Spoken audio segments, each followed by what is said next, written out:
Our conversation is with Mr. Yuri Alexandrovich Bezmenov.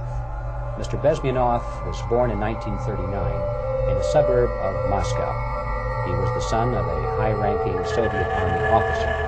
He was educated in the elite schools inside the Soviet Union and became an expert in Indian culture and Indian languages. He had an outstanding career with Novosti, which was and still is, I should say, the press arm or the press agency of the Soviet Union. It turns out that this is also a front for the KGB. He escaped to the West in 1970 after becoming totally disgusted with the Soviet system, and he did this at great risk to his life. He certainly is one of the world's outstanding experts on the subject of Soviet propaganda and disinformation activities. The Soviets use the phrase ideological subversion. What do you mean? Ideological subversion is the process which is legitimate, overt, and open. You can see it with your own eyes. All you have to do, all American mass media has to do, is to unplug their bananas from their ears, open up their eyes, and they can see it. There's no mystery. There's nothing to do with espionage. I know that espionage intelligence gathering is more romantic. It sells more deodorants through the advertising, probably. That's why your Hollywood producers are so crazy about James Bond freeze. But in reality, the main emphasis of the KGB is not in the area of intelligence at all. According to my opinion and opinion of many defenders in my cabinet, only about 15% of time, money, and manpower is spent on espionage reception. The other 85% is a slow process which we call either ideological subversion or active measures, actively reacting to the language of the KGB, or psychological warfare. What it basically means is to change the perception of reality of every American to such an extent that despite of the abundance of information, no one is able to come to sensible conclusions in the interests of defending themselves, their families, their community, and their country. It's a great brainwashing process which goes very slow, and it's divided in four basic stages.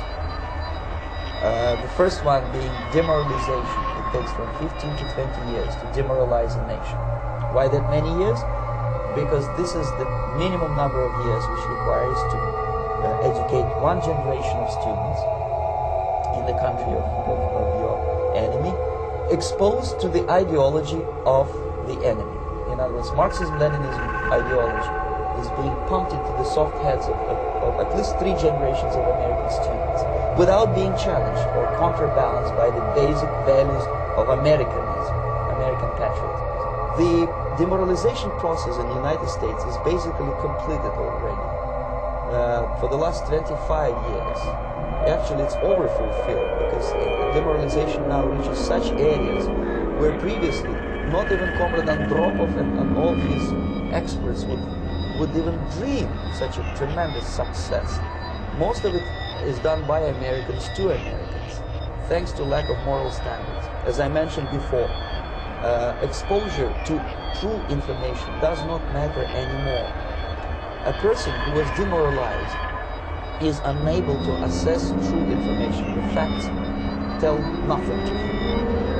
Even if I shower him with information, with authentic proof, with documents, with pictures, even if I take him by force to the Soviet Union and show him concentration camp, he will refuse to believe it until he is going to receive a kick in his fat bottom. When a military boat crashes his plane, then he will understand, but not before that. That's the tragedy of the situation.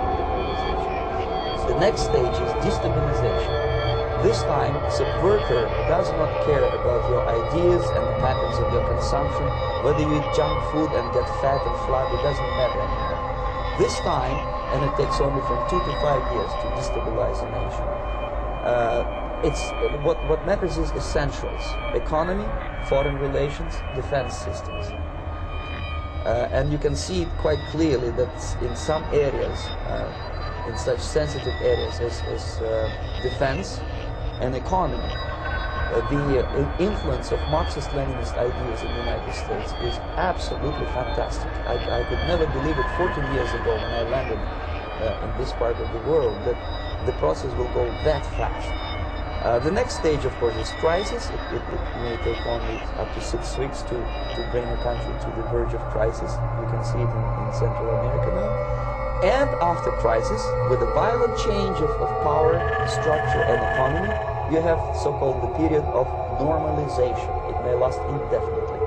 Normalization is a cynical expression borrowed from Soviet propaganda.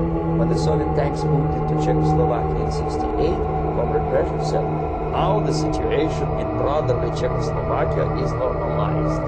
This is what will happen in the United States if you allow all these schmucks to bring the country to crisis, to promise people all kinds of goodies and the paradise on earth, to destabilize your economy, to eliminate the principle of free market competition, and to put a big brother government in Washington D.C. with benevolent dictators like Bolton and Bailey, who will promise lots of things. Never mind that the promises are fulfilled. Your leftists in the United States, all these professors and all these beautiful civil rights defenders, they are instrumental in the process of the subversion only to destabilize the nation. When their job is completed, they are not needed anymore. They know too much.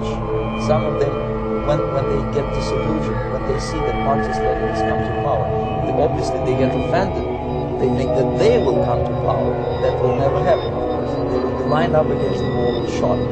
But they may turn into the most bitter enemies of Marxist-Leninists when they come to power. And that's what happened in Nicaragua. You remember most of these former Marxist-Leninists were either put to prison or one of them split and now he's working against them, for instance. It happened in Grenada when Maurice Bishop was already a Marxist. He was executed by a new Marxist who was more Marxist than this Marxist. Same happened in Afghanistan when first there was Taraki, he was killed by Amin, then Amin was killed by Babrak Karmal with the help of KGB. Same happened in Bangladesh when Mujibur Rahman, very pro-Soviet leftist, was assassinated by his own Marxist-Leninist military comrades.